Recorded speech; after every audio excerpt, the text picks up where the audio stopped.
Hello আসসালামু আলাইকুম guys, এই মুহূর্তে চলে আসছি মদিনায়।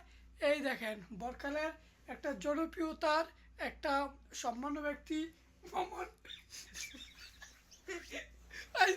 এখন মামুন ভাইয়ের কিছু জিজ্ঞেস করবো, উনি কি বলে আপনার শোনেন। এই মামুন ভাই, কি অবস্থা? আলহামদুলিল্লাহ ভালো। আপনি কেমন আছেন? ভালো আছেন নি? আলহামদুলিল্লাহ ভালো আছি। তো কাজ কাম কেমন চলতেছে আপনার? কাজ কাম আলহামদুলিল্লাহ। এখন আমাদের ঈদ ঈদ গেছে, হজের কারণে কাজ কাম একটু বন্ধ। ইনশাল্লাহ 10-12 দিন পরে ইনশাল্লাহ উমরার হাজি আসলে ইনশাল্লাহ কাম কাজ সব আবার আরম্ভ হবে। মাশাআল্লাহ। তো আপনি কি কাজ করেন? কোনো কাজ নাই, খাই আর ঘুমাই। ও মানে উমরা হাজি যাওয়ার পরে কি কাজ করবেন? কাজ নাই, খাইমু আর ঘুমাইমু, হাজি চেহারা দেখবো।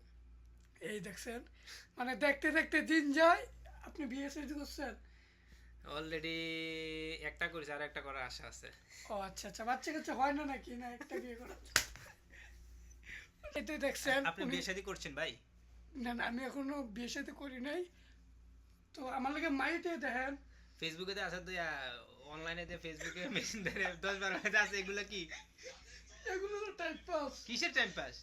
মানে ফেসবুকে যেগুলো থাকবো এগুলো হচ্ছে টাইম পাস। শুয়ে শুয়ে কলা দেখা।